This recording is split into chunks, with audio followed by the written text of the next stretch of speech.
Donc, je démarre la session d'aujourd'hui. Donc, vous voyez bien à l'écran. Donc, Oui. le webinaire d'aujourd'hui est sur la peur de la récidive dans le contexte du myélome multiple. Donc, je me présente, Karine Gravel, je suis de Myélome Canada et je suis coordonnatrice de projet pour tout le volet éducatif et service aux patients. Donc, la session d'aujourd'hui, en fait, c'est avec Véronica Gill, qui est patiente et leader du groupe de soutien de Réseau Myélome Laurentide. Bonjour, Véronica. Donc, c'est Véronica qui a entamé le processus pour avoir un beau webinaire aujourd'hui. Donc, vous allez comprendre que la première partie de la session aujourd'hui va être le webinaire avec Dr Savard que je vais présenter dans quelques minutes. Ça serait commencé. Oui, monsieur. Ils ont la même heure que nous autres, comme ça. Désactiver le son, voilà. Donc, désolé, on va avoir quelques interruptions comme ça aujourd'hui parce que le format du webinaire qu'on a décidé d'entreprendre aujourd'hui, c'était d'avoir tous les gens de la communauté francophone. On ne m'entend plus? Docteur Savard, est-ce que vous m'entendez? Oui, oui, je vous entends très bien. Maintenant, oui, oui. OK, parfait. On continue. Donc, le format qu'on voulait avoir, dans le fond, tous les patients, les proches aidants de la communauté du myélome en ligne comme ça, pour pouvoir ensuite là, échanger avec Dr Savard pour des questions suite au webinaire et tout ça. Puis, une fois que Dr Savard aura complété, on va terminer vraiment la session d'enregistrement aujourd'hui.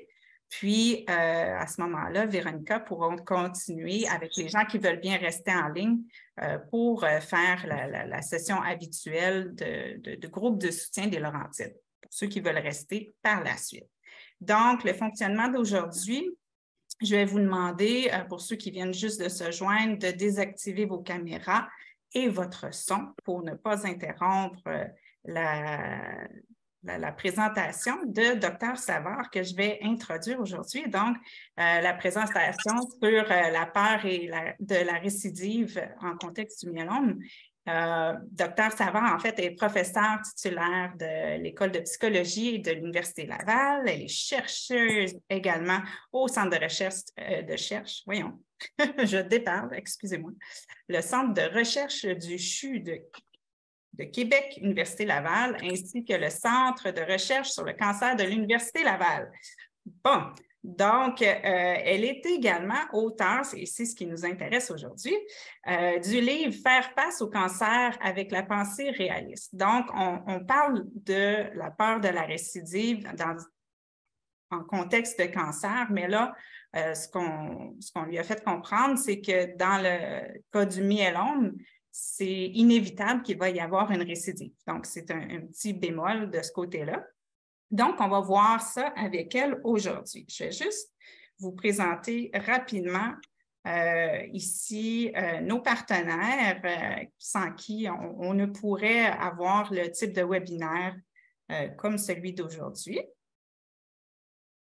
Et dans votre appareil, soit que vous vous êtes joint possiblement sur un cellulaire, sur un iPad, sur un ordinateur, donc tous les cas sont très bons.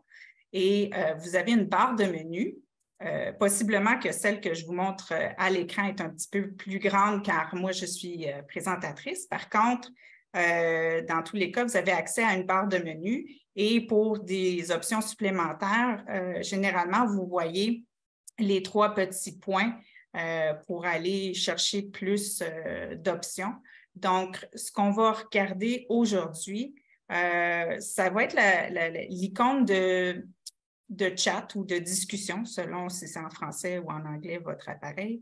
On va utiliser ça durant la présentation de Dr Savard pour ne pas l'interrompre. Si jamais il y a quelque chose qui n'est pas clair, vous voulez poser une question, s'il vous plaît, laissez-moi un petit message dans le panneau de discussion. À ce moment-là, moi, je vais adresser la question à Dr Savard. À la toute fin, de toute façon, on va prendre vraiment du temps ensemble. On va tous rallumer les caméras et le son. Un à la fois, s'il vous plaît, le son. À ce moment-là, on pourra échanger, poser des questions. Donc, on va utiliser le petit icône de la main.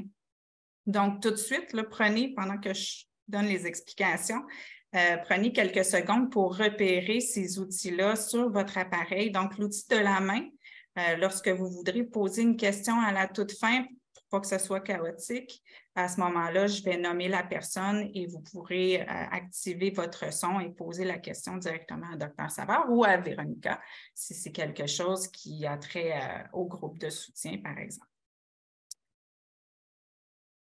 Ensuite, la vidéo d'aujourd'hui, elle est enregistrée. Donc, on est très content de pouvoir montrer l'information à plus de personnes qui ne pouvaient pas être présentes aujourd'hui, par exemple. Donc, toute l'information que Dr. Savard va donner aujourd'hui va être sur notre chaîne YouTube. Donc, la façon d'y accéder, si vous allez sur myelome.ca, vous allez dans l'onglet ressources et puis vous allez voir le petit encadré là, que j'ai fait, vidéo éducative. Si vous cliquez sur ça, ça vous amène directement à notre page YouTube. Vous pouvez aller directement sur YouTube, vous faites un petit barre oblique et puis vous tapez, je crois que c'est Myeloma en anglais, Myeloma Canada ou Myelome Canada. Vous allez faire une recherche, vous allez tomber sur nous. Donc, vous allez dans vidéo, vous allez dans playlist ou liste de lecture en français et vous allez voir autant en français qu'en anglais. On a beaucoup de matériel sur différents sujets reliés à la maladie. Et puis, si vous cliquez sur le petit nuage là, que j'ai fait, le bouton s'abonner, ce que ça fait, c'est que vous êtes notifié à chaque fois qu'on met du nouveau matériel sur la page. Donc, c'est très intéressant. Alors, c'est tout pour moi. Voilà, j'arrête le partage et puis je vais laisser Dr. Savard commencer. À moins que Véronica, tu avais une petite introduction à faire, libre à toi de faire un petit mot. Sinon, on va te parler à la toute fin, il n'y a pas de problème. Qu'est-ce que tu préfères? Je voulais simplement remercier infiniment Mme Savard là, pour d'avoir accepté de nous présenter les informations sur ce sujet vraiment pertinent pour nous. Donc, on va lui laisser la parole. Merci. Merci beaucoup. Merci pour l'invitation. Ça me fait vraiment plaisir d'être avec vous aujourd'hui. Pouvez-vous me confirmer que vous voyez plein écran ma diapositive? Oui, c'est parfait. Oui, parfait. OK, bon, le stress est passé. Ça devrait bien aller maintenant. Donc, oui, merci. Ça me fait plaisir d'être avec vous aujourd'hui. J'allais dire ce soir, on y est presque, mais il fait tellement gris aujourd'hui. Donc, oui, je vais vous parler aujourd'hui de la peur de la récidive dans le contexte du myélome multiple. Et vous allez voir là, que par récidive, j'entends aussi quelque chose de plus global qui inclut aussi la peur de l'évolution ou de la progression.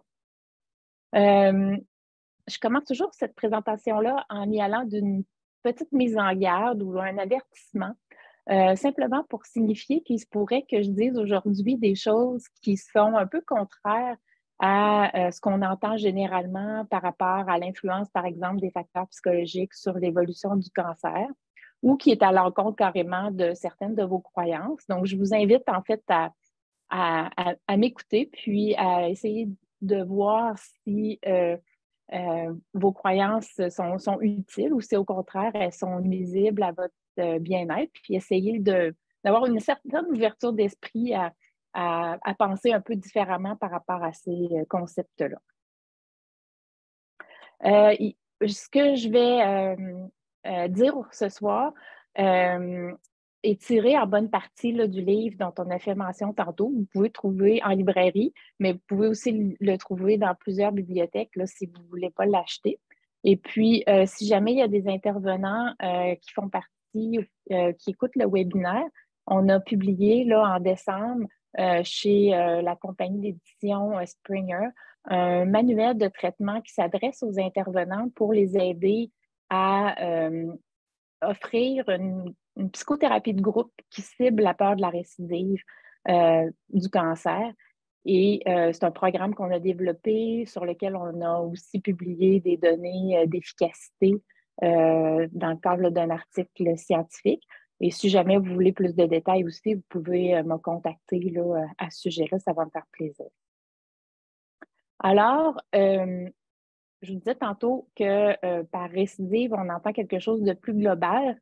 Et ça vient en fait d'une réunion qui a eu lieu à Ottawa il y a quelques années, qui réunissait un comité d'experts sur la peur de la récidive de cancer.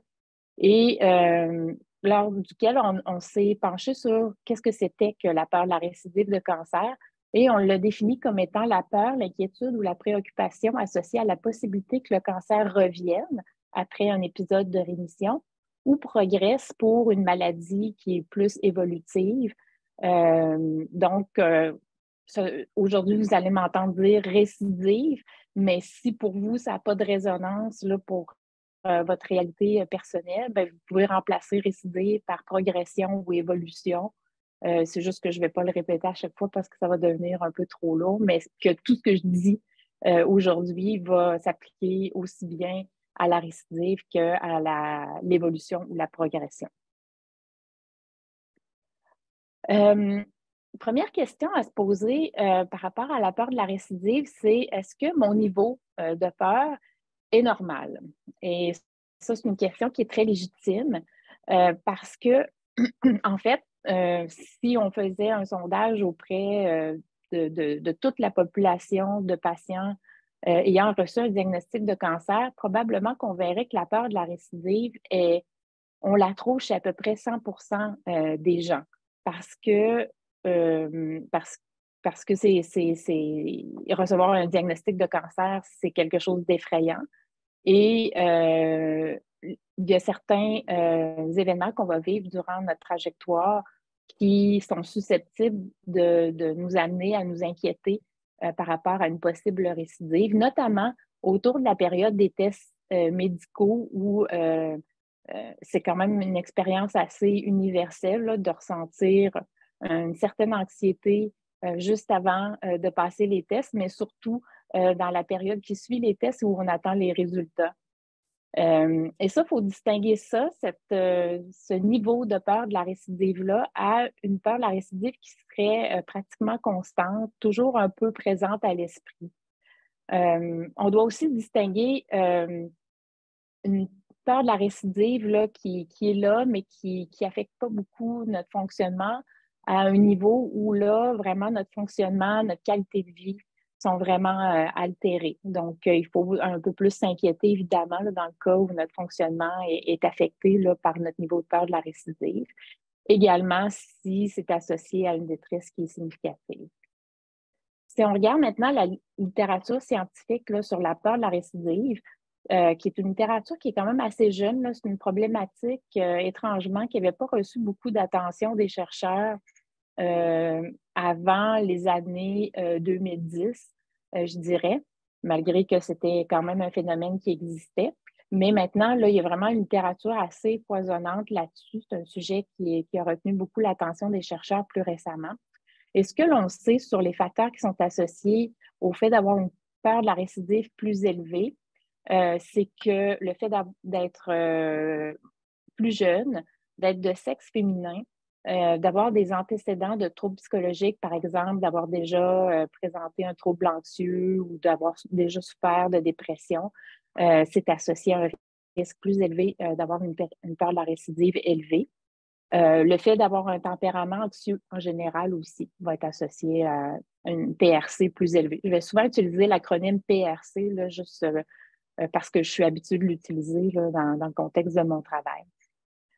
Pour ce qui est des cancers du sang, plus spécifiquement, là, qui incluent le myélome, il y a quelques facteurs de risque plus spécifiques qui ont été identifiés, comme par exemple le fait qu'on soit dans une période là, très tôt après le diagnostic ou encore après une transplantation de cellules souches. Donc, la récence de ces événements-là est associée à un risque accru d'avoir une peur de récidive élevée.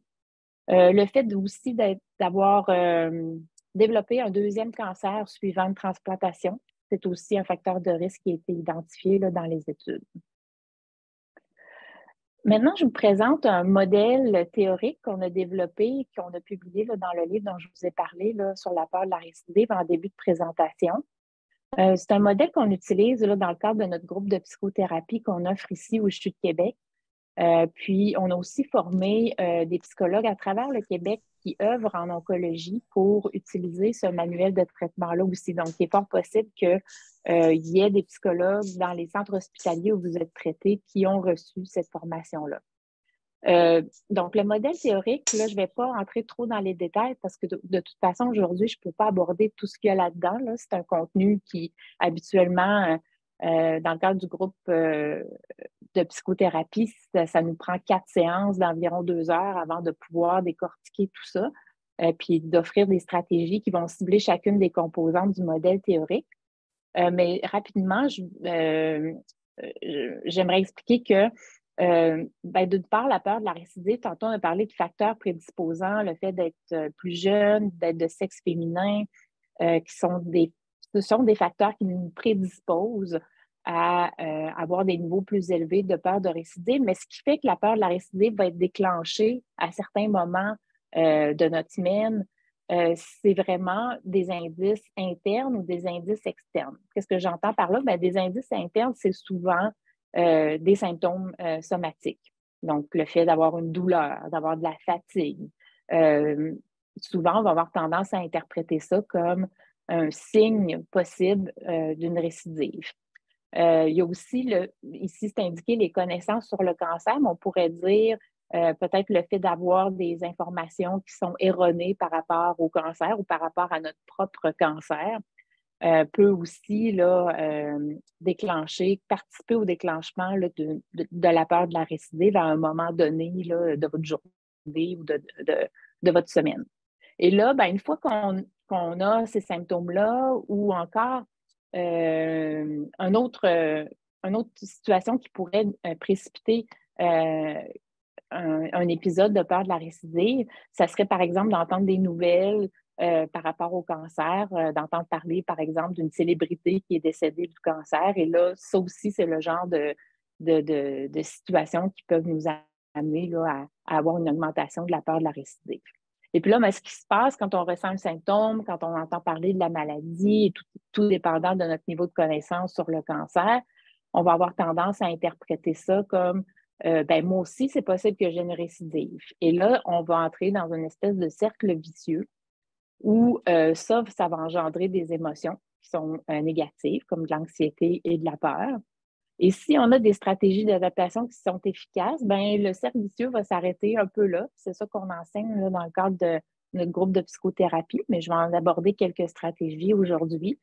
Mais par contre, souvent, les gens vont avoir tendance à aller vers la droite du modèle, puis à plutôt adopter des stratégies qui vont diminuer l'anxiété à court terme, mais qui vont plutôt avoir l'effet contraire à long terme. Et ces stratégies-là, c'est le fait on appelle ça de l'évitement cognitif, le fait de chasser les pensées par rapport au cancer, d'essayer de ne pas penser à ça le plus possible.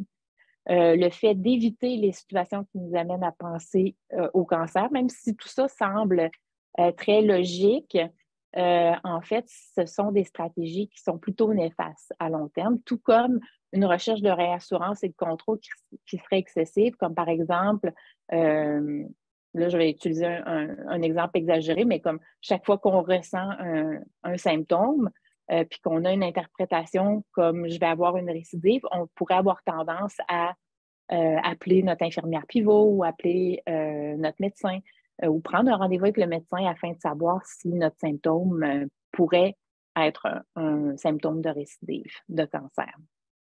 Et puis, vous voyez là dans la toile de fond du modèle, on voit l'intolérance à l'incertitude. C'est aussi une composante sur laquelle on agit et qu'on pourrait définir comme une allergie à l'incertitude. C'est-à-dire qu'il y a des gens qui sont plus susceptibles de moins bien naviguer dans des situations qui sont incertaines, qu'on appelle comme des gens intolérants à l'incertitude. Puis on sait que le cancer, c'est une situation qui est caractérisée par énormément d'incertitudes. Donc, ces gens-là vont avoir peut-être plus de difficultés là, à composer avec la situation, comme je le disais, qui est caractérisée par beaucoup d'incertitudes. Aujourd'hui, j'arrête de parler de théorie. on va se concentrer sur la première boîte qui est quand même centrale. Vous voyez que c'est la première qui apparaît là, dans la cascade du cercle vicieux de la peur de la récidive. Puis on va s'interroger à savoir comment est-ce qu'on peut faire pour avoir des interprétations qui évitent d'entrer dans ce cercle vicieux-là là, de la PRC. Comme vous le savez, il y a plusieurs choses qui s'écrivent là, sur le rôle de la pensée dans l'évolution du cancer ou dans l'adaptation au cancer. J'en ai mis quelques exemples ici. Et ce sont des livres qui se vendent beaucoup, qui sont très populaires, dans lesquels on va retrouver deux idées principalement. La première, c'est celle à l'effet que le stress ou d'autres facteurs psychologiques comme la dépression, le fait d'avoir vécu un événement traumatique, vont être des situations déterminantes pour provoquer l'apparition de cancer. Donc, sont des causes de cancer. Le stress cause le cancer. Cette idée-là, elle est non seulement retrouvée dans ce genre de livre-là là, de psychologie populaire, mais c'est aussi une croyance qui est vraiment très largement répandue dans la population. L'autre idée qui est souvent avancée dans ces livres-là, c'est celle selon laquelle notre attitude va avoir un rôle déterminant dans les chances qu'on aura de guérir ou non de la maladie. Donc, en d'autres termes, le fait de penser positivement va améliorer notre pronostic et augmenter nos chances d'en guérir ou en tout cas retarder l'évolution de la maladie. Encore là, c'est une idée qui est largement véhiculée. On entend souvent ça. Souvent, il est possible que vous le pensiez vous-même ou que d'autres personnes de votre entourage le pensent aussi, c'est-à-dire qu'ils vont vous dire, ben oui, pense positivement puis tout va bien aller. On l'a aussi vécu durant la pandémie. Là. On a commencé en disant tout va bien aller jusqu'à temps qu'on réalise que finalement, c'était pas si simple de composer avec une pandémie de cette nature-là. Donc, on va voir en fait dans les prochaines minutes, c'est quoi un peu les appuis qu'on a de la recherche à l'effet que ces croyances-là, elles sont vraiment le reflet de la réalité. Alors, je vous disais que ce sont des croyances qui sont communes, donc ça va ressembler à ce qu'on voit ici là, comme discours, c'est-à-dire si j'ai le cancer, c'est parce que j'ai toujours été stressée ou telle personne peut bien avoir le cancer stressée comme elle est. Et ça, c'est plutôt inoffensif. Par contre, il va y avoir un pendant un peu plus négatif à cette croyance-là qui est, ben c'est ma faute si j'ai le cancer, c'est parce que je n'ai pas réussi à composer adéquatement avec le stress que je vivais. Et ça, ben, on comprend que c'est quand même assez néfaste là, comme effet. De façon similaire, si je pense positivement, je vais guérir, on peut avoir l'impression là, que c'est assez inoffensif ou que c'est plutôt positif comme façon de voir les choses. Par contre, il y a aussi un pendant plus négatif, comme par exemple quand la maladie évolue, de se sentir coupable et de se sentir responsable. Là, c'est ma faute si je n'ai pas réussi à vaincre mon cancer. Donc, je vous disais qu'on allait aborder là, un peu le niveau d'appui scientifique qu'on peut avoir par rapport à ces deux idées-là parce que c'est important de s'y pencher. Comme je le disais, ce sont des croyances qui sont très ancrées, mais est-ce que c'est vrai tant que ça que notre psychologique a tant d'impact là, sur l'incidence de cancer? Et là, il va falloir distinguer les cas cliniques qui sont souvent décrits dans le type de livre que je vous ai présenté tantôt de psychologie populaire de ce que les recherches suggèrent. Donc, les cas cliniques, souvent, ça va être des cas qui sont triés sur le volet. L'auteur va sélectionner à travers sa pratique, c'est souvent des médecins ou des psychologues qui vont nous décrire certains cas qu'ils ont vus dans leur pratique et qui confirment leur théorie. Mais qu'en est-il des autres? On ne le sait pas vraiment. Alors que la recherche a l'avantage de tirer des conclusions à partir de groupes qui sont plus importants en nombre, donc des larges groupes de personnes qui ont des caractéristiques variées, plutôt que des individus spécifiquement, qui sont plutôt, on va appeler des cas anecdotiques. Et en réalité, c'est le seul moyen pour vérifier rigoureusement si une théorie est vraie, parce que si c'est vrai pour une personne parmi 1000, parmi 100 000, ça n'a pas la même portée que si on est capable de démontrer que c'est un facteur qui joue un rôle significatif pour un grand nombre de personnes dans l'incidence de cancer. Alors, si on regarde l'idée à l'effet que le stress cause le cancer, on observe là, que, premièrement, il faut dire que c'est une idée qui fait l'objet d'études depuis des dizaines d'années, depuis à tout le moins les années 60. Donc, ce n'est pas une idée qui est nouvelle. Puis ça a été vraiment étudié là, dans des centaines d'études maintenant. Puis si on fait une recension là, de toutes ces études-là qui ont été publiées, si on en fait un résumé, ce qu'on observe, c'est que la très grande majorité des études n'ont pas montré de lien entre le stress, la dépression, le fait de vivre un événement traumatisant et une plus grande occurrence de cancer. Dans certaines études, bon, c'est sûr, la science parfois va démontrer un lien, parfois n'en démontrera pas. C'est ce qui fait qu'on a souvent besoin d'avoir une accumulation d'études avant de pouvoir conclure. Il y a eu des exceptions, il y a eu des études qui ont montré des associations, mais ce qui est démontré maintenant, c'est que souvent, l'effet était plutôt dû aux mauvaises habitudes qui sont souvent associées au stress. Donc, on sait que les personnes stressées vont avoir plus tendance à moins bien manger, ou les gens qui vivent aussi dans des environnements stressants, qui vivent dans des situations, par exemple, une situation financière précaire, on sait qu'ils sont plus prédisposés à avoir de moins bonnes habitudes de santé, comme je le disais, moins bien manger, fumer davantage, faire moins d'exercice physique. Ce sont toutes des habitudes que l'on sait, parce que ça a été démontré par la science, qui sont associées à un risque accru d'avoir un cancer. Donc, ce n'est pas le stress comme tel qui cause le cancer, mais plutôt les mauvaises habitudes de vie qui sont associées au stress. Enfin, aussi, le stress, tout le monde en vit. Et bien qu'on sache là, que le cancer, c'est une maladie qui affecte quand même une bonne partie de la population, il reste que c'est toujours pas 100%, fort heureusement, des personnes qui vont avoir un cancer au cours de leur vie, alors que l'on sait très bien que le stress, c'est 100% des gens qui en vivent pas mal sur une base quotidienne.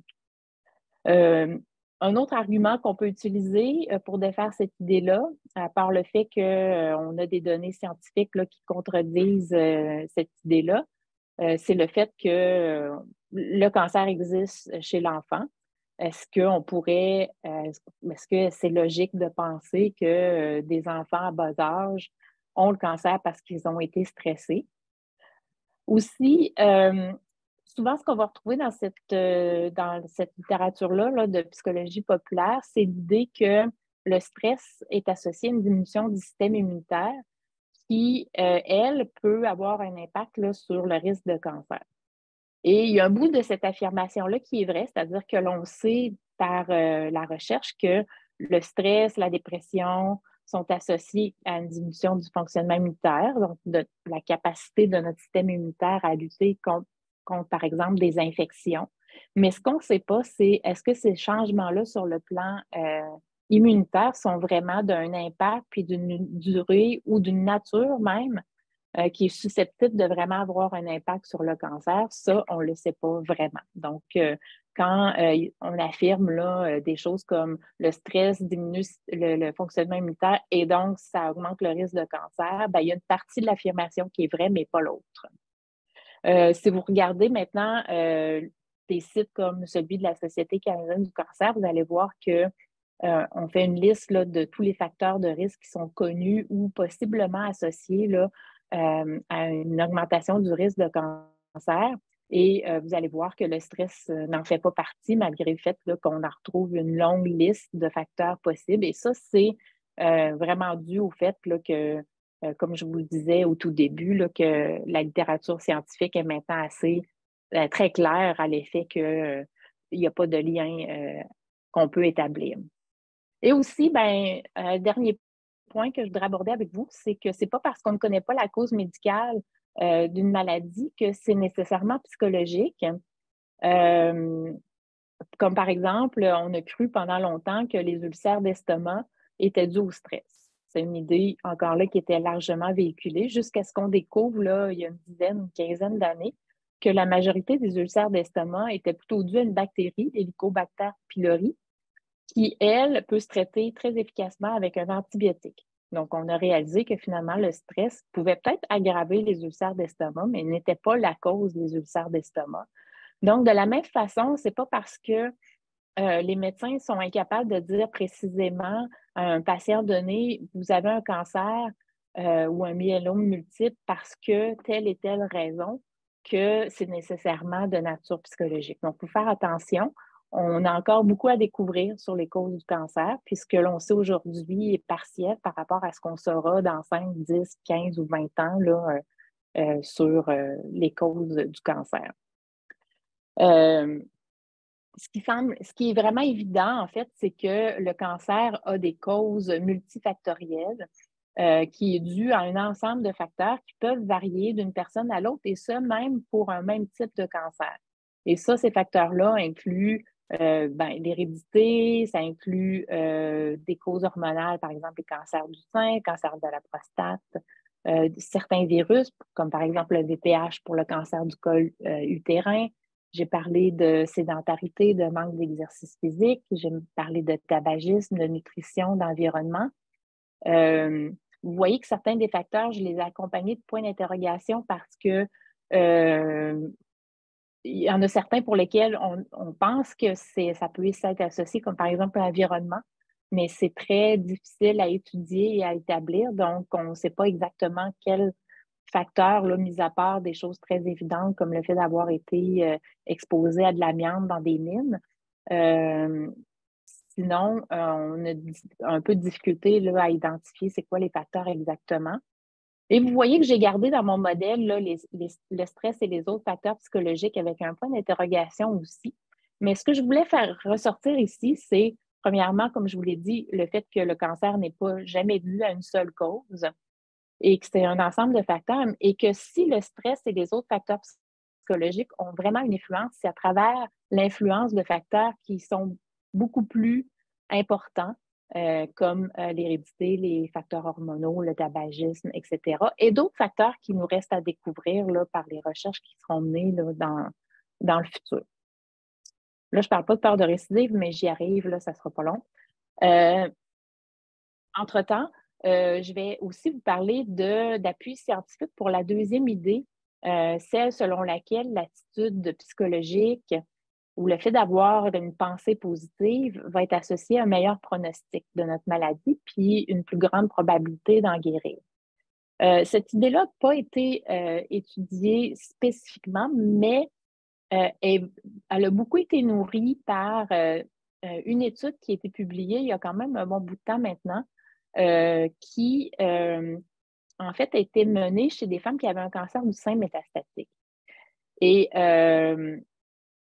dans laquelle, en fait, on avait 50 personnes qui ont reçu une thérapie psychologique, une thérapie de groupe, où on incitait les patients à exprimer leurs émotions, à se soutenir entre eux.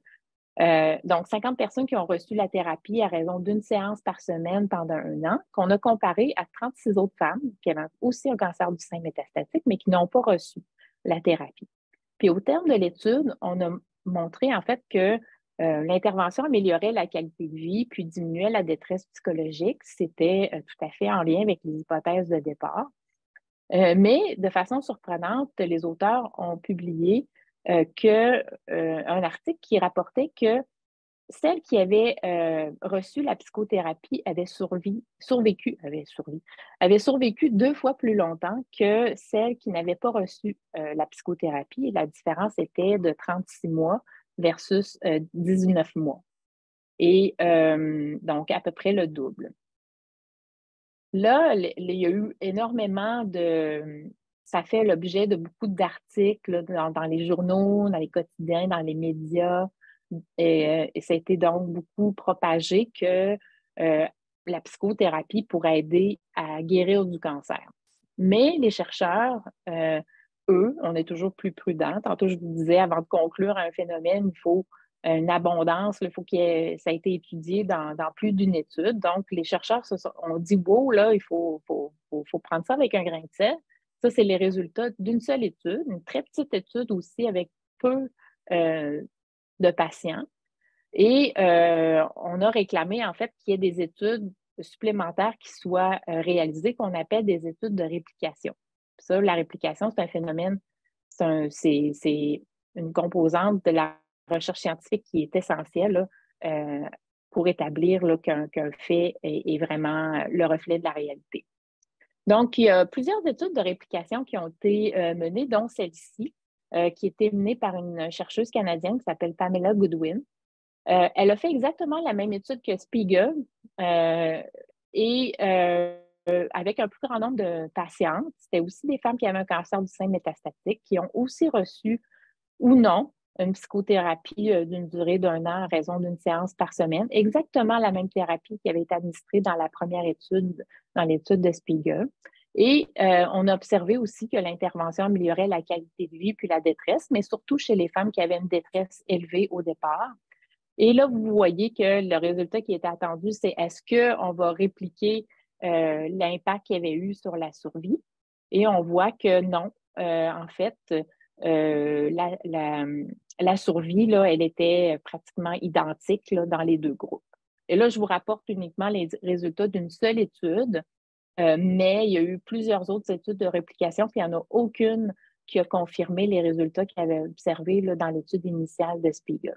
Donc, pourquoi je vous parle de tout ça, puis que je parle moins de peur de récidive là, depuis quelques minutes, c'est que les recherches ont aussi montré que croire que le cancer cause le cancer ou croire que l'on est responsable du cancer et de son évolution, c'est associé à des niveaux plus élevés de détresse psychologique et des niveaux plus élevés de peur de la récidive aussi.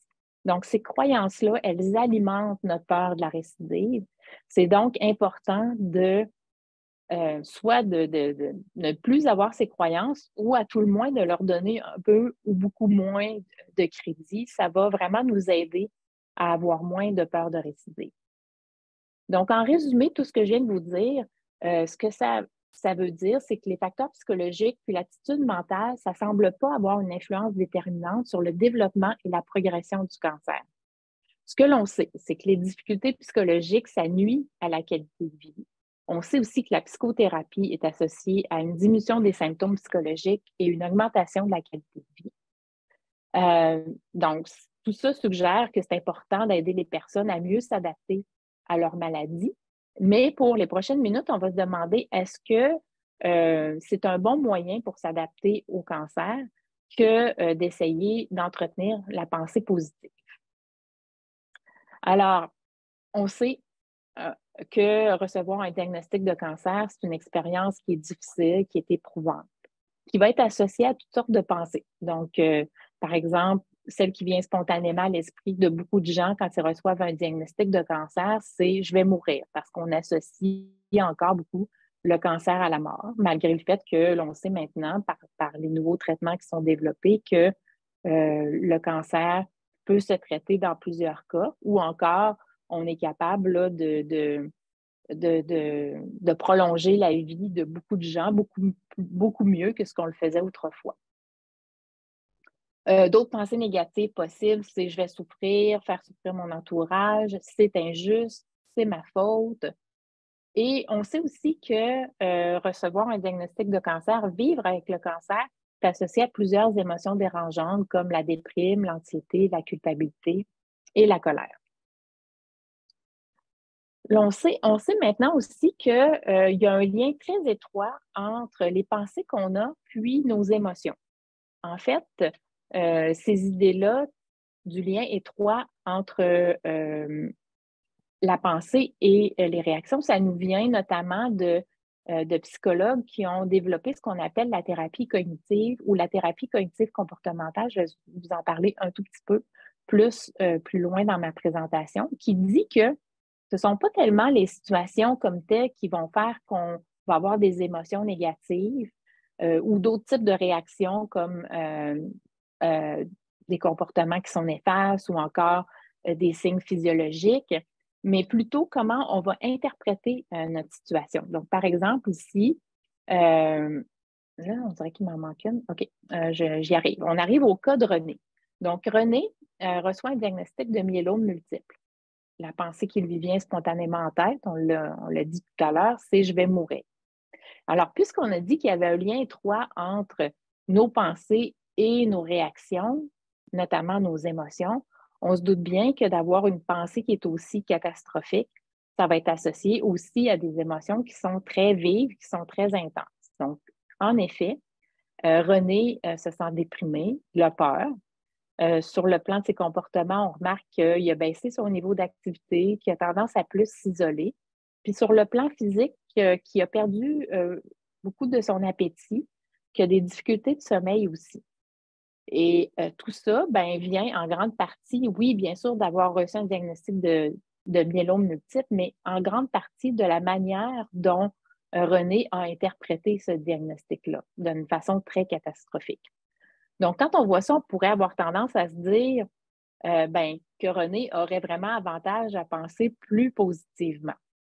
Sauf que, avant de conclure, on va poursuivre un petit peu la description du cas de René. Donc, René, il a été traité pour un myélome multiple. Il se sent souvent triste et anxieux face à son pronostic. Il a lu plusieurs livres sur le pouvoir de la pensée. Il est convaincu que la tristesse et l'anxiété qu'il ressent nuiront à ses chances de guérison. Il se sent coupable de ne pas parvenir à garder une attitude positive. Et, par exemple, dans son discours, on va retrouver des choses comme « je suis incapable de demeurer positif, c'est donc certain que mon cancer va m'emporter ». Puis, il décide de consulter un psychologue dans le but d'améliorer ses chances de guérison. Donc, ceci, c'est vraiment pas un cas extrême. J'ai vu des patients qui me consultaient là, avec cet objectif-là de faire une psychothérapie pour améliorer leurs chances d'en guérir. Mais on va décortiquer un petit peu ce qui sous-tend un peu les difficultés là, qui sont présentées par René. Alors, ça vient en fait de cette croyance qu'il faut être positif en tout temps si on veut guérir du cancer. Et là, René, il n'y parvient pas. Pourquoi il n'y parvient pas? Je vais vous laisser sur le suspense pendant que je vais prendre une gorgée.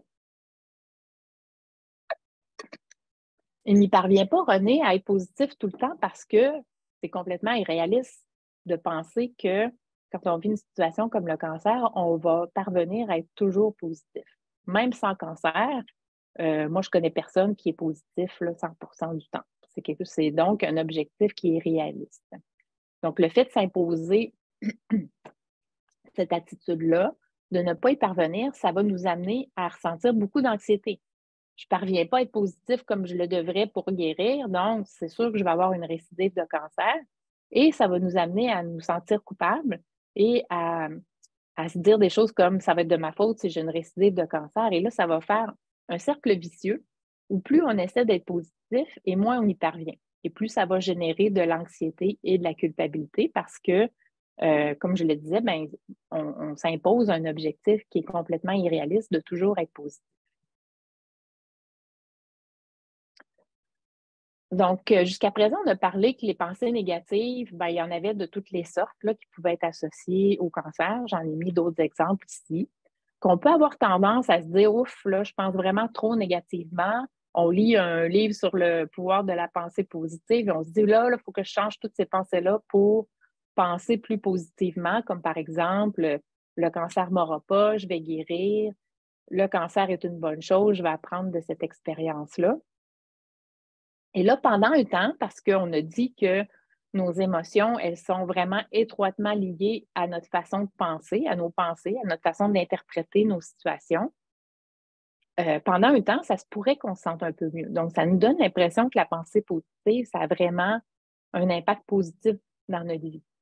Sauf qu'il y a un phénomène qui va souvent se produire où il va y avoir un doute qui va s'installer. Par exemple, je vous parlais tantôt on regarde les nouvelles, puis on apprend qu'une célébrité est décédée du cancer. Puis là, on va se dire, « Oh mon Dieu, mais ça se peut que ça m'arrive à moi aussi. » Et là, ça va amener la personne à retomber dans ses pensées négatives de départ, comme « je vais mourir, c'est mon dernier Noël », etc. Et en réalité, ce que ça fait, ça peut faire comme phénomène, c'est que initialement, spontanément, on a des pensées négatives parce qu'on est en train de vivre une situation qui est objectivement négative. On essaie de transformer ces pensées-là, de les mettre de côté, de les remplacer par des pensées positives, un peu toutes faites comme « je vais guérir, ça va bien aller ». On y croit pendant un temps, mais à un moment donné, un doute va s'installer pour toutes sortes de raisons. On a un symptôme, on entend une nouvelle, etc. Et on va retomber dans nos pensées négatives. Et dans notre tête, ça va être un espèce de combat mental un peu constant qui va être vraiment très épuisant, en fait, où les pensées négatives vont souvent prendre le dessus. Puis souvent, j'utilise l'analogie des boxeurs où les pensées négatives, c'est un gros boxeur bien musclé, très fort. Les pensées positives, ben, c'est un petit boxeur plus menu, un peu moins fort. Il va réussir là, au début du combat à contrecarrer les coups du boxeur qui représente les pensées négatives, mais forcément, à un moment donné, les pensées négatives vont prendre le dessus. Donc, en résumé, la pensée positive, ça peut nous faire sentir mieux sur le coup. L'effet va être souvent temporaire. On va avoir ce phénomène là, de retour vers les pensées négatives. Puis en plus, bien, comme on a vu, souvent, ça nous fait sentir de l'anxiété et de la culpabilité compte tenu du fait qu'on s'impose une norme qui est impossible à atteindre, là, soit d'être toujours positif. Et là, je vais faire une analogie, une autre, avec des lunettes où les pensées négatives pourraient être représentées par des lunettes noires. Donc, la pensée négative, c'est un peu comme si on voyait les situations qu'on vit de façon plus sombre qu'elles ne sont en réalité, comme si on portait des lunettes noires. Donc, on voit le côté négatif de la situation, par exemple, le cancer égale mort, penser que tout va mal tourner, je vais mourir de ce cancer. Les pensées positives, ben, à l'inverse, on va pouvoir les comparer au fait d'avoir des lunettes roses. Là, on va voir le côté positif de la situation. Cancer, c'est une bonne chose. Je vais apprendre de l'expérience. Penser que tout va bien tourner. Je vais guérir de ce cancer-là, moi. Et ça laisse penser qu'il y a juste deux types de pensées. Les pensées négatives qui correspondent aux lunettes noires, puis les pensées positives qui correspondent aux lunettes roses.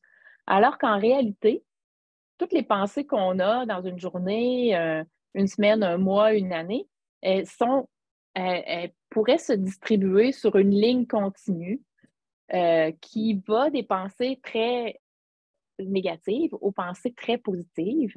Et ce que ça suggère, en fait, c'est qu'il existe quelque chose dans le milieu et qu'on pourrait appeler les pensées réalistes et comparer au fait d'avoir des lunettes claires. Alors, qu'est-ce que c'est que la pensée réaliste? C'est percevoir la situation telle qu'elle est, de percevoir tous les aspects possibles d'une situation sans les exagérer négativement comme on le fait dans les pensées négatives ou quand on porte des lunettes noires, ou sans les exagérer positivement non plus comme on le fait avec les lunettes roses qui correspondent aux pensées positives. C'est aussi percevoir tous les scénarios réalistes possibles, tous les risques réels d'une situation, mais tout en espérant que le meilleur survienne. Et là, vous voyez que j'ai mis ça en caractère gras parce que ce qui est attrayant là, dans l'approche de la pensée positive, c'est que ça donne de l'espoir. Ça nous donne l'espoir puis ça nous donne aussi un sentiment de contrôle, que si on parvient à être positif, on va avoir un rôle bénéfique là, sur notre maladie. Mais c'est tout à fait possible d'avoir de l'espoir sans tomber dans l'extrême de la pensée positive. Et ça, c'est ce qu'on appelle de l'optimisme réaliste ou le fait de porter des lunettes claires. Donc, pour le reste de ma présentation, on va y aller d'exemples pour bien vous illustrer la différence entre les pensées négatives et les pensées positives. Ça, c'est assez évident, mais encore mieux entre les pensées positives et les pensées plus réalistes. Donc, on va commencer avec l'exemple de Marie. Marie, là, on s'écarte un peu pour les besoins de la présentation au cancer, juste pour montrer un peu la différence entre les différents types de pensées. Et Marie, ici, elle a perdu son emploi après 15 ans de bons et loyaux services. Et elle a 50 ans. Pensée négative initiale, c'est normal. On vit une situation difficile. Donc, au départ, on a des interprétations qui sont négatives, comme par exemple, c'est une catastrophe. Qu'est-ce que j'ai fait de mal pour mériter ce traitement injuste? Mes patrons sont des ingrats, je ne me trouverai jamais un autre travail à mon âge, puis je vais finir par manquer d'argent là, pour subvenir aux besoins de mes enfants. Et là, ben, Marie pourrait avoir lu sur le pouvoir de la pensée positive parce que ça n'existe pas juste dans le contexte du cancer. Il y a des livres qui s'écrivent aussi pour ça, pour la vie en général, en fait. Ou une amie pourrait lui dire, là, Marie, tu es vraiment trop négative, pense positivement, ça va aller mieux. Et elle pourrait essayer de transformer ses pensées négatives en pensées positives comme c'est une bonne chose, ça faisait longtemps que je n'aimais pas mon travail, ce sont mes patrons les pires, ils perdent une employée modèle, je me trouverai rapidement un autre travail, tout va bien aller. Et là, ben, pendant un temps, parce que les pensées positives peuvent avoir un effet bénéfique, pendant un temps, Marie va mieux se sentir que quand elle avait toutes ses pensées négatives, mais le doute va s'installer à un moment donné. Elle va peut-être faire des démarches d'emploi qui ne vont pas fonctionner.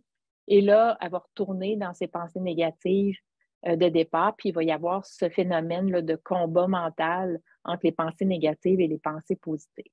Donc, on va regarder comment ça peut s'appliquer à la situation de Marie, l'idée d'avoir des pensées qui sont plus réalistes. Donc, vous voyez à l'extrême gauche, donc les lunettes noires, des exemples de pensées négatives. On les a déjà vus, je ne vais pas les répéter. Même chose pour les pensées positives. Et là, qu'est-ce que c'est que des pensées réalistes? Mais tantôt, on les a définies. C'est de voir tous les scénarios possibles d'une situation tout en espérant que le meilleur survienne. Donc, on regarde tous les scénarios. D'abord, on admet que ce n'est pas une bonne nouvelle de perdre son travail. On n'est pas en train de se dire ah, c'est une bonne affaire, j'ai perdu mon travail, je n'aimais plus ça finalement. On admet que c'est une mauvaise nouvelle, mais ici, Marie admet aussi qu'elle est capable de passer au travers de cette difficulté. Elle admet que c'est plus difficile de se trouver un emploi à 50 ans, quoique ça devient de moins en moins vrai. Mais j'ai tout de même une expérience qui est valable et qui pourrait faire en sorte que je me retrouve un travail assez rapidement. Admettre qu'elle a besoin d'argent, mais il y a des solutions à ça. Il y a du chômage et au pire, pourrait emprunter de l'argent à sa sœur. Et enfin, le scénario le plus probable est que je me retrouve éventuellement un travail. Donc, vous voyez, on regarde vraiment tous les scénarios possibles en incluant le pire, tout en espérant que le meilleur survienne. Et là, on arrive à un scénario qui est plus probable à la fin et qui va être associé à beaucoup moins d'émotions négatives, mais sans nécessairement tomber dans les pensées positives. Et il va y avoir beaucoup d'avantages à ça, c'est-à-dire que les effets, plutôt que d'être à court terme comme dans la pensée positive, ils vont avoir tendance à être beaucoup plus durables dans le temps. Ça aide aussi à trouver des solutions concrètes, à se mettre en action. Et ça permet finalement de s'adapter à toutes les conséquences possibles, même la pire, parce qu'on l'envisage de plein front, plutôt que d'éviter d'y penser parce que ça nous fait trop peur. On l'envisage et on essaie de voir si on est capable de s'adapter à cette situation-là. Maintenant, on va voir le cas de Louise. Louise, elle vient de terminer ses traitements contre le cancer de l'ovaire. Là, j'ai fait exprès de prendre un autre type de cancer que le vôtre. Comme celui-ci a été détecté par hasard à une phase très précoce, son pronostic est excellent. Son oncologue lui a dit qu'elle avait au moins 95 de chances de guérir. Malgré cela, Louise est certaine qu'elle aura une récidive et qu'elle va en mourir, laissant ainsi ses enfants orphelins. Louise se sent anxieuse, déprimée et découragée. Donc, on voit qu'objectivement, la situation de Louise est quand même assez favorable, avec un excellent pronostic, mais malgré tout, parce que son interprétation est très négative, elle porte des lunettes vraiment noires, elle se sent anxieuse, déprimée et découragée. Alors, voyons voir comment ça pourrait se distinguer ici dans le cas de Louise. On voit qu'elle a toute une série là, de pensées négatives. Je vais avoir une récidive, je vais mourir, mes enfants n'auront plus de mère. Elle pourrait avoir tendance à, quand elle a des pensées négatives comme ça, à vouloir penser plus positivement, comme par exemple, le cancer ne me tuera pas moi, si je reste positive, je vais guérir du cancer. Mais on a vu tantôt que l'effet de ça allait être plutôt à court terme. Alors qu'avec la pensée réaliste, comme on l'a défini, c'est de voir tous les scénarios possibles en espérant que le meilleur survienne. Ça pourrait ressembler à ceci, c'est-à-dire, par exemple, c'est une très mauvaise nouvelle. On n'est donc pas en train de se dire « Wow, le cancer, c'est vraiment une bonne chose ». Mais ce ne sont pas toutes les personnes atteintes de cancer qui en meurent, ce qui est tout à fait basé sur des statistiques. Là, ça correspond effectivement à la réalité. Mon médecin m'a dit que j'avais un excellent pronostic, que je pourrais donc survivre à ce cancer. Au pire, si jamais j'ai une récidive, ça ne veut pas dire qu'elle sera mortelle, parce que ça, c'est quelque chose qui est... Autant on associe un diagnostic de cancer à la mort, autant le mot récidive évoque aussi là, une mort certaine. Et ici, en fait, Louise, une fois avoir considéré tous les scénarios, il pourrait y en avoir d'autres, mais c'est que le plus probable dans son cas, compte tenu qu'elle a un excellent pronostic, c'est qu'elle n'aura jamais de récidive du cancer. Et là, je vous entends tout de suite dire, ben ça, c'est pas ma réalité ou c'est pas la réalité de tous les patients parce que tout le monde n'a pas d'excellent pronostic et je suis complètement d'accord avec vous. Et là, on va voir, est-ce que ça s'applique aussi quand on a un pronostic moins bon? Alors ici, j'ai l'exemple de quelqu'un à qui on aurait dit qu'il lui restait seulement 2 mois à vivre. Alors, une pensée négative que cette personne pourrait avoir, bien, ça ne me sert à rien de vivre maintenant que je sais que je vais mourir dans 2 mois. Une pensée positive extrême pourrait être « je vais guérir de ce cancer ». Ça a l'air extrême, mais c'est quelque chose qu'on retrouve quand même souvent, là, des gens qui ont un mauvais pronostic qui ont des pensées positives aussi extrêmes. Mais on a vu tantôt, je le répète, que l'effet de ça va vraiment être à court terme. Et là, ben, les pensées réalistes, ça peut ressembler à quoi dans un cas comme celui-là? Encore une fois, on reprend la même définition. Regarder tous les scénarios possibles en espérant que le meilleur survienne. Et ça pourrait ressembler donc à les statistiques peuvent être trompeuses. Hein? Quand on reçoit un pronostic là, comme ça de 2 mois, ben, c'est basé sur des statistiques la plupart du temps. Mais les statistiques, elles représentent un grand nombre de personnes qui reflètent difficilement ce qui va arriver à une personne en particulier. C'est des moyennes. Donc, ça veut dire qu'il y a des personnes qui vont vivre moins longtemps, mais il y en a aussi qui vont vivre plus longtemps. Et tout ça nous permet d'espérer de vivre plus longtemps que le pronostic qui nous a été annoncé. Et ce n'est pas de l'optimisme irréaliste dans ce cas-ci, c'est de l'optimisme réaliste parce qu'on sait que, comme je l'ai dit, les statistiques, ben, c'est des moyennes. Puis les statistiques, ben, ça représente souvent aussi les données du passé, hein, le temps qu'on les compile, qu'on les publie, etc. Ça prend un certain temps, ça ne représente pas nécessairement ce qui se passe là, avec les traitements puis la réalité actuelle. Au pire, si je meurs vraiment dans 2 mois, je vais m'arranger pour faire ce qui est important pour moi plutôt que de passer ce temps-là à me morfondre sur ma mort. Et ça, c'est un élément qui est fondamental. Vous voyez ici, même si ce n'est pas facile, même si, en fait, c'est plus facile à dire qu'à faire, ici, on envisage vraiment le scénario du pire et on essaie, en fait, de voir si on est capable de mieux s'adapter à cette situation-là que si on reste dans nos pensées négatives de départ. Et là, bon, je pense que c'est important de dire que pour les fins de l'exercice, là, je vous montre un peu, bon, voici des pensées négatives, des pensées positives et voici des pensées réalistes. Dans la réalité, ça va être assez difficile de changer nos interprétations. Ça ne va pas prendre 2 minutes, là, comme je vous le montre maintenant. Puis, c'est pas comme une baguette magique où on pense magiquement là, différemment. C'est un processus, c'est quelque chose qui peut prendre un peu de temps. D'abord, de prendre conscience des pensées qu'on a par rapport aux situations qu'on vit, puis ensuite de les remettre en question, puis d'essayer de voir les choses sous un angle un peu différent, plus réaliste. Optimisme réaliste.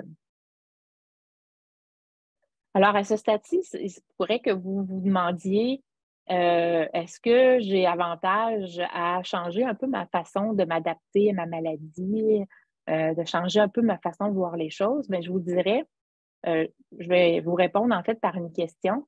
Est-ce que vous vivez des montagnes russes émotionnelles où vous vous sentez vraiment super bien lorsque vous avez des pensées positives, mais que ça a tendance à ne pas durer dans le temps, puis à osciller entre des moments où on se sent super bien parce qu'on est capable de maintenir nos pensées positives, mais interrompu par des périodes où on est incapable de les maintenir, puis les pensées négatives reprennent le dessus, ce qui nous expose à vivre vraiment des up and down là, sur le plan émotionnel, des hauts et des bas qui sont assez déplaisants à vivre.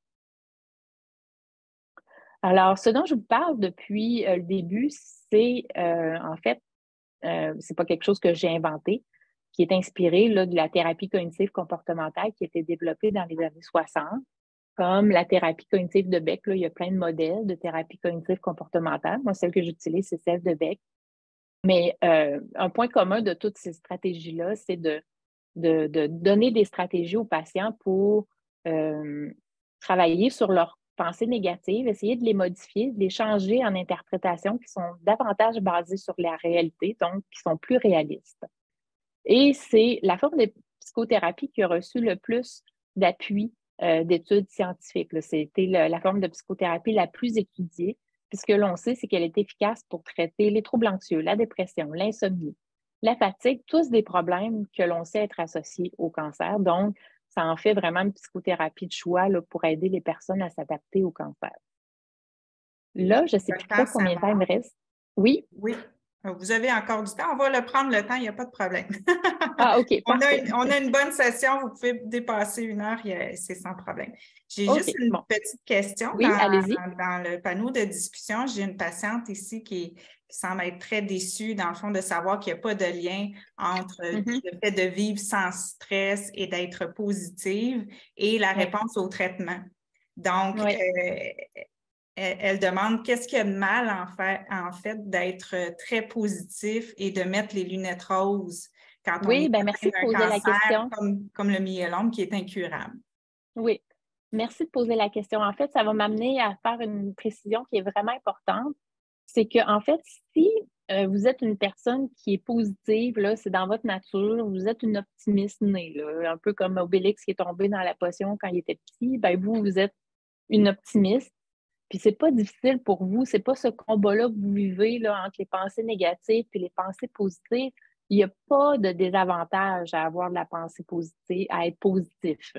Puis peut-être en fait que ce que ça veut dire, c'est que vous êtes plus quand même dans le milieu là, de la ligne que je présentais tantôt, le plus proche de l'optimiste réaliste que de la pensée positive vraiment extrême.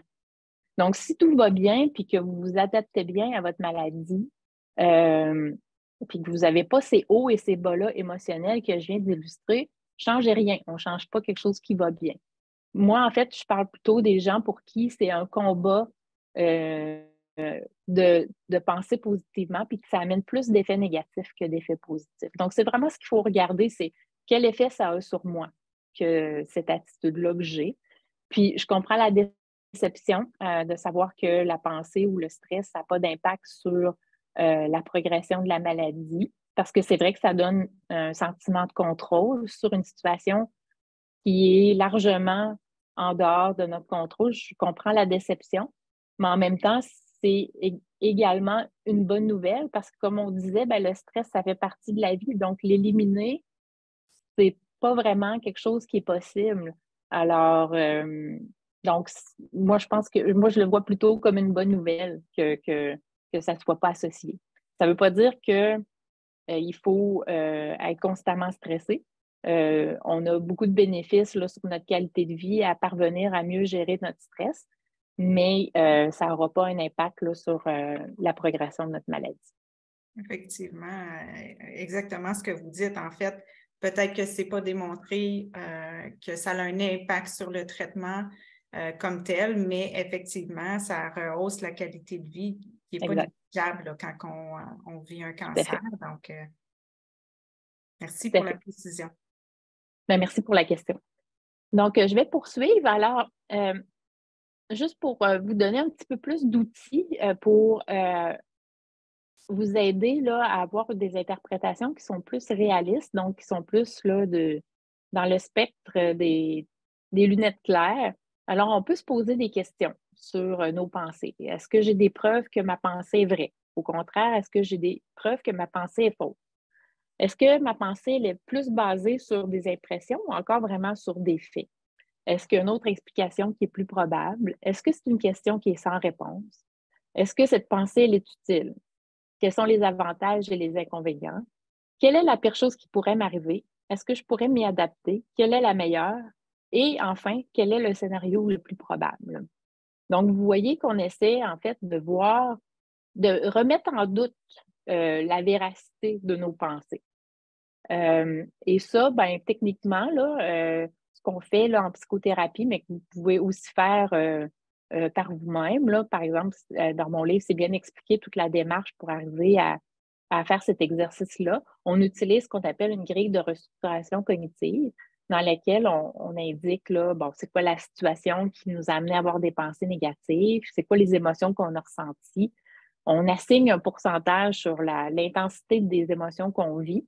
Puis ensuite, on se pose des questions sur à quel point nos pensées négatives sont le reflet de la réalité, ce qui nous amène ensuite à arriver à des pensées qui sont plus réalistes et des émotions. On réévalue les émotions à savoir si elles ont diminué. Puis quand les émotions ont diminué de façon importante, bien, on sait que notre exercice de restructuration cognitive a été efficace. Et là, j'arrive à un exemple qui est plus pertinent à la peur de la récidive. Alors, on a Élise ici qui a mal à la tête depuis quelques jours. Alors, tantôt, on a dit avec le modèle de la peur de la récidive, ça y est, j'ai une récidive. Mon cancer a évolué, je ne passerai pas l'hiver. Et souvent, je ne l'ai pas mentionné tantôt, mais on a une première pensée négative qui va en amener une autre, qui va en amener une autre, puis plus ça va, plus on va vers une pensée qui est sombre. On le voit ici avec juste 2 pensées, mais c'était la manière de l'illustrer de façon sommaire. Et là, ben, Élise, évidemment, qu'elle a peur, qu'elle est déprimée parce que son interprétation de son mal de tête est vraiment catastrophique, très, très noire. Et là, bon, si on reprend, là, je ne pourrais pas vous la remontrer, mais par exemple, là, dans les questions qu'on peut se poser par rapport à nos pensées, c'est est-ce que j'ai des preuves que ma pensée est vraie? Donc, est-ce qu'Élise a des preuves que son mal de tête, c'est vraiment un signe de récidive? Est-ce qu'elle a des preuves du contraire? Est-ce qu'il y aurait une autre façon de voir les choses? C'est quoi le pire qui peut arriver? Est-ce qu'elle peut s'y adapter? Alors, tout ce questionnement-là, on ne pourra pas le faire là, en détail, mais va amener Élise à avoir toute une autre façon de voir les choses, comme par exemple de reconnaître qu'elle a l'habitude d'avoir ce genre de maux de tête-là quelques jours par mois, donc c'est peut-être juste un mal de tête normal. Que dans le rayon là, des contre-preuves, ben, elle a eu des tests récemment qui révélaient aucune trace de cancer. Donc, les chances sont que ce mal de tête-là n'indique pas une récidive de cancer. Plus elle s'inquiète au sujet de son mal de tête, plus il devient intense. Donc, on a certains symptômes comme ça que plus on s'y attarde, plus on met une loupe sur notre symptôme, plus il va nous apparaître sévère et important, inquiétant. Et ici, Élise se dit, ben, si mon mal de tête dure ou s'intensifie, je vais consulter mon médecin pour en avoir le cœur net, parce qu'on ne voudrait pas non plus qu'Élise, on ne veut pas qu'elle soit hyper vigilante par rapport à ses symptômes, mais on ne veut pas non plus qu'elle devienne négligente et qu'elle dise, bah, il n'y a rien qui peut arriver qui va indiquer un cancer. Ça prend une espèce d'équilibre que je vais vous montrer là, dans quelques minutes. Et compte tenu qu'on envisage tous les scénarios en incluant le pire, ben, Élise est amenée à penser à ce scénario-là et à conclure que le pire qui puisse arriver, c'est qu'il y en ait une récidive, que ce serait une très mauvaise nouvelle, qu'elle serait bouleversée, mais que si c'était le cas, qu'il existe encore des traitements et que ça ne veut pas dire qu'elle va mourir dans l'année. Et enfin, que le scénario le plus probable, c'est que ce sont des maux de tête qui sont sans rapport avec le cancer. Puis on voit qu'Élise a réévalué l'intensité de ses émotions à 30 pour la peur, 20 pour la déprime. Là, on pourrait se dire, ah, comment ça se fait que ce n'est pas 0 Bien, l'objectif, ce n'est pas d'avoir 0 émotion négative. L'objectif, c'est vraiment d'avoir une intensité d'émotion qui est plus gérable puis qui nuise moins à notre qualité de vie. Ici, c'est simplement pour illustrer cette idée-là que la pensée spontanée que souvent on a en tête qu'une récidive, ça égale la mort. Ben, en réalité, il faut se rappeler qu'il y a toutes sortes de parcours qui vont mener à notre décès. En fait, malheureusement, la seule chose dont on est certain dans la vie, c'est qu'un jour, on va mourir, ce qui n'est pas une perspective réjouissante puis auquel on n'aime pas trop penser, mais que pour une personne qui a eu un diagnostic de cancer, il y a plusieurs parcours possibles jusqu'au décès. Ça peut être qu'on va avoir une rémission suite à une première ligne de traitement puis qu'on va décéder d'autre chose. Ça peut être qu'on va avoir une récidive à un moment donné, mais qu'on va revenir sur le parcours de la rémission. Puis ensuite, peut-être avoir une autre récidive qui va entraîner le décès, mais on ne sait pas à quel âge, on ne sait pas à quel moment de notre vie, etc. Donc, tout ça pour dire que il n'y a pas de J'écoute certitude le et que myélome récidive. Donc, il y a plusieurs scénarios possibles et que ça serait dommage de se concentrer uniquement sur le plus dramatique, soit celui qu'on a une récidive et qu'on en meurt là, rapidement par la suite.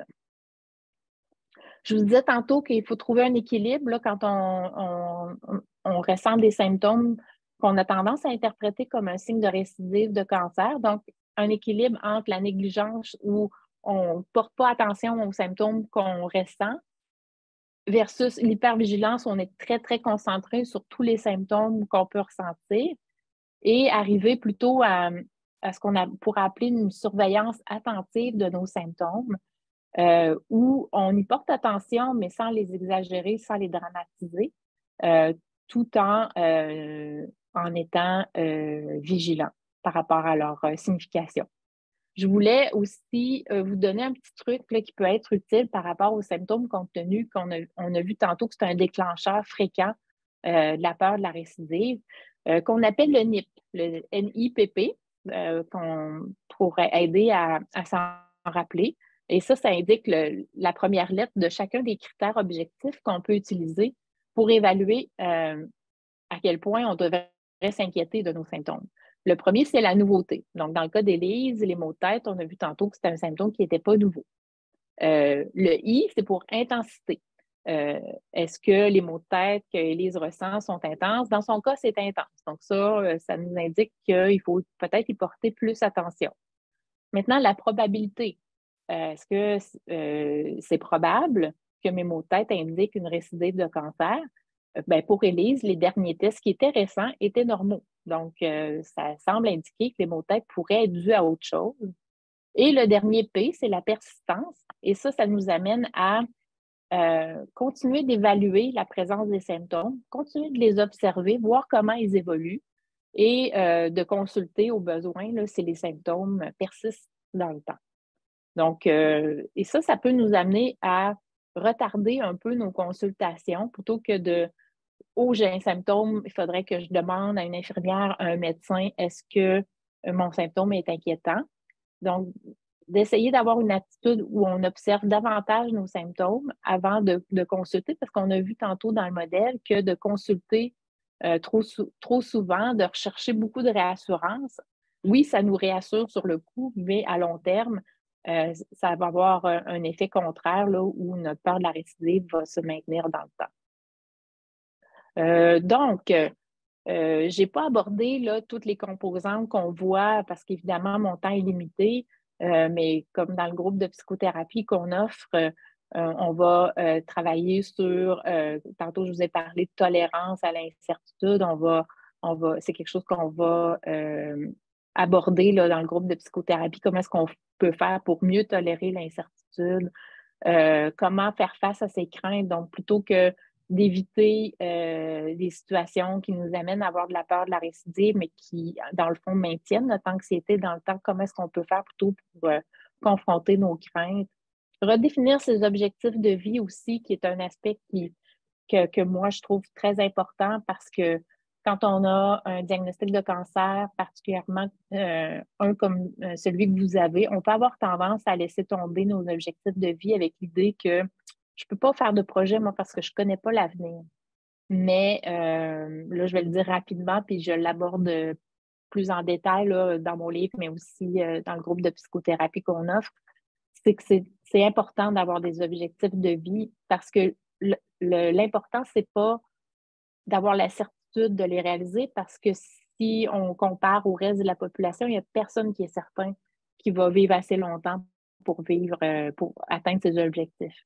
Mais les objectifs ont vraiment un impact positif dans notre vie. Ça nous aide, ça nous donne une raison de nous lever au quotidien, une raison de vivre, des raisons de vivre. Alors, là, je l'ai abordé vite, là, mais c'est quelque chose sur lequel j'aurais pu me pencher plus longtemps parce que je trouve que c'est un aspect qui est vraiment important aussi, puis qui peut contribuer à diminuer la peur de la récidive.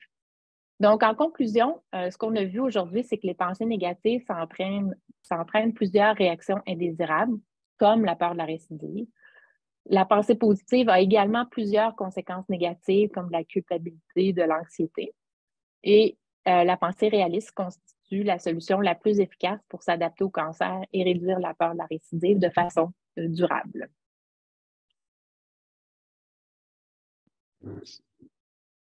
Merci beaucoup. Et je suis disponible pour des questions ou pour entendre vos commentaires. Parfait. Merci beaucoup, docteur Savard. Beaucoup d'informations aujourd'hui. C'est sûr qu'on ne peut pas tout aborder et c'est pour ça qu'on va ouvrir la période de questions. S'il y a des choses que vous aimeriez clarifier ou d'autres choses peut-être qui n'ont pas été abordées aujourd'hui, mais on a docteur Savard avec nous. Je suis sûre qu'elle peut trouver possiblement des réponses à vos questions. La façon qu'on va fonctionner, je vous le rappelle, afin de ne pas semer la pagaille sur l'appel en webinaire. Donc, dans votre barre de menu, vous avez plusieurs options et vous avez l'option de la main. Si vous ne le voyez pas, vous pesez sur les 3 petits points pour voir plus d'options dans la barre de menu et vous levez la main. Je vais nommer la personne à tour de rôle. À ce moment-là, vous pourrez réactiver votre caméra et votre son. Donc, je vais commencer avec Jean-Claude.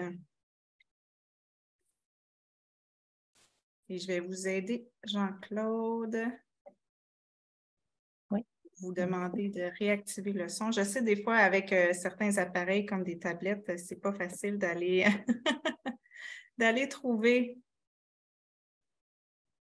On va donner quelques... Mute, bon, vous m'entendez? Oui, Oui. on vous entend, Jean-Claude.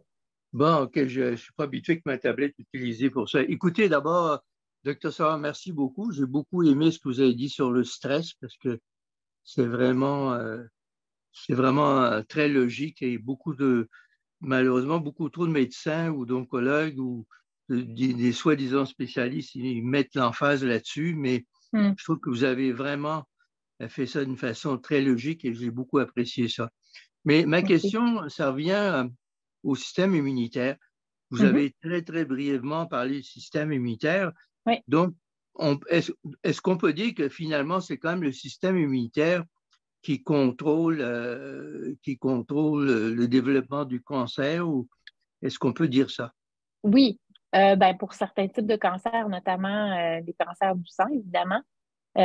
Mais ce qu'on ignore, c'est est-ce que, comme je l'ai dit tout à l'heure, est-ce que le stress ou les autres facteurs psychologiques, ça amène des changements qui sont suffisamment importants pour avoir un impact sur la maladie? Donc, on sait, par exemple, ce que la littérature scientifique montre, c'est que les gens plus stressés, les gens plus déprimés vont avoir tendance à avoir plus d'infections respiratoires, comme des rhumes, des grippes, etc. Oui. Probablement aussi même la COVID. Oui. Mais c'est quelque chose qui n'a pas été tellement étudié. Mais est-ce que ça a un impact sur le cancer? Ça, on l'ignore. Ça n'a pas été encore démontré. Mais le système immunitaire, c'est quand même lui qui contrôle grosso modo notre santé. Alors moi, disons, je n'essaie pas de critiquer la médecine du tout, bien au contraire, parce que je trouve qu'on vit quand même dans un pays où on est très favorisé pour se faire soigner, surtout quand on regarde le coût astronomique de certains traitements. Alors je me dis, pourquoi est-ce que la médecine en général ne met pas l'emphase sur améliorer le système immunitaire? Le système immunitaire, finalement, il fonctionne bien si on lui donne tous les outils nécessaires, particulièrement les nutriments et certaines vitamines qui ont démontré avec le temps que si on a ces choses-là, on va beaucoup mieux sentir. Moi, c'est ma façon où je me suis traité, c'est aussi prendre soin énormément de mon système immunitaire. Et je lis beaucoup là-dessus. Et ce que j'ai découvert, c'est que je pense qu'on ne nous conseille pas suffisamment sur améliorer le système immunitaire. Ça demeure encore, le système immunitaire, ça demeure encore une grosse boîte noire, en fait. On comprend un peu mieux comment ça fonctionne, on comprend ses composantes, mais toute l'interaction entre ces différentes composantes, c'est extrêmement complexe. Puis, on ne sait pas encore, par exemple, est-ce que les vitamines, ça améliore le système immunitaire? Ce n'est pas quelque chose qui a été étudié. Donc, il y a beaucoup d'affirmations qui sont faites, mais qui ne sont pas vraiment appuyées par la science. Donc, je pense que c'est de là d'où vient peut-être le discours un peu plus prudent là, par rapport à ça. C'est la complexité, puis est-ce que ce que l'on fait, ce qu'on pense, ce qu'on ressent, ça a vraiment un impact sur ces aspects-là du système immunitaire?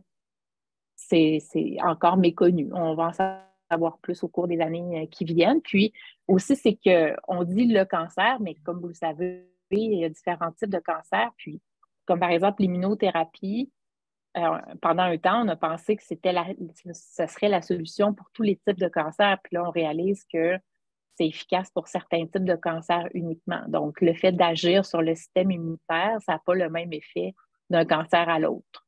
Alors, qu'est-ce qu'il y en est du myélome multiple par rapport, vous dites certains types de cancers, c'est plus favorable pour ça. Est-ce que le myélome est dans cette catégorie? Là, malheureusement, c'est là où on arrive aux limites de mes connaissances. Je suis désolée. Non, je suis désolé. La question, elle est bonne, Jean-Claude. Oui, elle est très bonne. Mais dans le fond, on ne va pas s'attarder dans tout le complexe du système immunitaire parce qu'on veut vraiment viser des questions qui auraient plus trait au sujet d'aujourd'hui sur la part de la récidive. Alors, j'aurais aimé vous répondre. Si j'avais eu la réponse, mais je l'aurais aimé. Ça va, écoutez, je pose peut-être trop de questions, c'est un peu dans ma nature, mais j'ai beaucoup apprécié, je vous remercie beaucoup. Merci à vous. Jean-Claude. On va désactiver le son maintenant pour laisser la chance à quelques d'autres personnes qui voudraient commenter ou poser d'autres questions par rapport à la peur de la récidive ou comment le faire et tout ça. Présentement, je n'ai pas de questions, mais je peux peut-être faire un petit commentaire. Tantôt, on parlait des symptômes qui apparaissent, puis à ce moment-là, de les monitorer, à savoir à quel point ils sont présents, est-ce qu'ils persistent et tout ça. Donc, je pense que c'était un excellent point. On a à Myélome Canada, en fait, un outil et certains patients vont apprécier juste avoir un carnet pour noter tous leurs symptômes, mais on a un outil, si on va dans le microsite de monmyélome.ca, il y a un outil qui s'appelle Mon dossier myélome et à ce moment-là, on peut, entre autres, noter tous nos résultats de tests sanguins et tout ça, mais aussi les symptômes. Donc, comme ça, parce que c'est dur de tout se rappeler de ces situations-là, donc on note des situations, des symptômes ou quoi que ce soit, des effets secondaires à ce moment-là pendant les traitements, bien, on peut les noter, c'était à quelle date, à quel moment de la journée, des choses comme ça. Donc, ce que ça permet de faire, c'est après ça, d'apporter cette information-là à l'équipe de soins, puis de pouvoir avoir la discussion. Donc, juste une petite précision comme ça, c'est très important, Dr. Savard, de dire notez-les. Puis à ce moment-là, on peut mieux évaluer. Hein? Ben oui, c'est un excellent outil. Parfait. Je vais attendre quelques secondes. Jusqu'à maintenant, je n'aurais pas d'autres questions. Vous faites quand même discret. Donc, ce que je vais faire, je vais demander à Véronica de revenir parmi nous, de faire peut-être un petit... Excusez-moi, moi j'ai une question. Allez-y, Madame Fournier. Oui, parfois, la difficulté vient aussi de l'entourage. Il peut y avoir dans notre entourage des gens qui ont des pensées toujours très négatives et qui affirment des choses en groupe, là. Et d'autres qui ont des pensées très, très, très, très, très positives et qui affirment d'autres choses en groupe. Et c'est très épuisant, en fait, d'avoir à gérer ça à répétition parce que finalement, c'est les anxiétés des uns et des autres qui sont tout le temps dans notre quotidien. Oui. Voilà. Ben oui, vous n'êtes pas la seule à dire ça. Ça m'arrive souvent là, d'entendre des personnes parler de leur entourage. Souvent, c'est en fait, c'est bien intentionné. Souvent, les gens cherchent quelque chose à dire qui va vous apaiser, qui va vous faire sentir mieux, qui va vous donner de l'espoir. Mais c'est maladroit, puis ça a souvent un peu l'effet contraire, surtout quand l'exemple qui me vient, là, souvent, les gens vont avoir une certaine difficulté à communiquer leurs émotions négatives parce que la manière dont c'est reçu, c'est « Ah, pense pas à ça, ça va bien aller, là, pense positivement. » Puis, c'est comme si on n'avait pas l'espace pour se confier, pour partager nos sentiments, puis partager les difficultés qu'on vit. Donc, ça nous prive d'un soutien social qui est quand même précieux. Mais moi, je réponds toujours la même chose, c'est vous pouvez dire aux gens comment se comporter, en fait. C'est sûr que, bon, c'est une connaissance que vous n'allez pas revoir, ça ne vaut probablement pas la peine d'avoir cette discussion-là, mais si c'est quelqu'un qui est proche de vous, que vous avez à subir des commentaires qui ne vous font pas de bien à répétition, mais je pense que c'est important de communiquer, de dire, ben, je le sais que ce que tu me dis là, c'est bien intentionné puis que tu veux m'aider, mais la réalité, c'est que ça ne m'aide pas tellement pour telle et telle raison. Puis ce qui m'aiderait surtout, ça serait X, Y, Z. Et là, vous précisez un peu le type d'aide dont vous avez besoin, qui n'est pas nécessairement de vous faire dire pense positivement. Je pense que c'est l'approche du jeu. Hein? Quand on a un conflit avec quelqu'un, c'est de dire comment est-ce que nous, on se sent par rapport à la situation, puis comment est-ce qu'on aimerait que ce soit abordé dans le futur. Je pense que c'est l'approche à avoir. Merci, Mme Fournier. Je vais céder la parole à Samia. Bonjour, Samia. Bonjour tout le monde. Ma question est comme suit. Merci beaucoup, Dr Savard, pour cette belle présentation qui est vraiment super intéressante. Merci. Je comprends quand on a tous nos stratégies pour faire face à ce stress et cette peur de la récidive. Est-ce que vous faites la même chose, mais pour les médecins spécialistes ou les médecins qui font justement face à nous, qui posons énormément de questions, qui voulons toujours tout comprendre, souvent beaucoup trop, et que bon, souvent on fait peut-être, pas souvent, des fois on va faire face à certains peut-être médecins qui vont être un peu ennuyés, qui vont peut-être pas forcément comprendre. Est-ce que vous éduquez, est-ce que vous informez les médecins qui ont des patients un peu comme nous? Moi, j'accepte toutes les invitations de conférences, mais je dois dire que je ne reçois pas tellement souvent là, des équipes médicales. Un peu plus suite à l'apparition de mon livre, c'est en 2010, ça commence à dater un petit peu. Mais c'est ça, c'est pas mes demandeurs usuels là, pour avoir des conférences. Je pense que ce serait quand même un petit peu utile. Oui. En tout cas, je vous remercie beaucoup. Merci à vous. Moi, merci aussi. Là, je me joins aux autres que je pense que c'est vraiment éclairant. Puis aussi, d'un point de vue personnel, dans d'autres contextes de vie, je me souviens d'avoir utilisé un peu des tableaux similaires pour, disons, monitorer la pensée dans des états, mettons, dépressifs ou anxieux. Puis, je peux dire que c'est vraiment efficace. Puis, ça vaut la peine de se prendre un petit cahier, là, comme ça qu'on a avec nous, puis de reproduire le tableau. Puis, on dirait que rapidement, on comprend le mécanisme dans notre tête de « Ah, ben oui, ce pensée-là, dans le fond. » Puis là, on vient qu'on analyse l'affaire, puis effectivement, ça ne fait pas disparaître rien du tout, mais ça fait qu'on porte un regard différent sur la réalité. Oui, c'est très bien dit, parce qu'en fait, les pensées, elles sont vraiment furtives, hein, puis on n'en prend pas nécessairement toujours conscience, mais elles ont des effets. Même si on n'a pas tout à fait conscience des pensées catastrophiques qu'on a, elles ont un impact là, sur comment on se sent. Donc, la première étape, c'est vraiment d'en prendre conscience, les identifier, puis ça aide de les écrire dans ce processus-là. Oui. On a pas mal dépassé l'heure qu'on avait dit. Est-ce qu'il y a d'autres questions?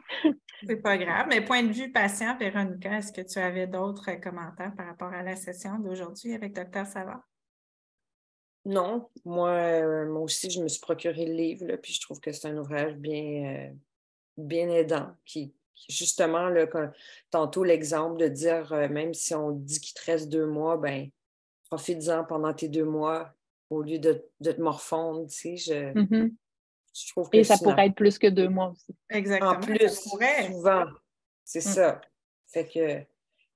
Et il y a tellement de... C'est vrai que ça peut être facile. C'est vrai que ça peut être facile à confondre la pensée positive avec la pensée réaliste, par contre. Oui. Il y a comme quelque chose de recadrage. Tout à fait. On parlait d'espoir tantôt. Il y a tellement de traitements qui sont en recherche en ce moment. Donc, dans une période de 6 mois, 1 an, quand on est projeté vers le futur, on ne sait pas ce qui va sortir non plus. Donc, ça ne sert à rien de trop négativiser, je ne sais pas si ça existe comme mot, là, mais mettre trop de négatif dans la période qu'on vit en ce moment, alors que dans des mois à venir, on ne sait pas quel autre traitement, parce que c'est ça avec le myélome, c'est qu'on vit la récidive, on a une rémission, on a d'autres possibilités de traitement qui s'ajoutent, d'autres possibilités en recherche clinique, il y a de l'espoir un peu à y voir à travers tout ça. Donc, je vais clore la session webinaire en ce moment avec l'enregistrement en invitant tous les gens à rester dans l'appel pour poursuivre la réunion du réseau Myélome Laurentide. Donc, merci beaucoup. Merci à vous. C'est très agréable d'avoir pris le temps de nous présenter les éléments de son livre. Donc, je vous souhaite une très belle soirée. Merci de votre intérêt. Excellent. Merci. Merci.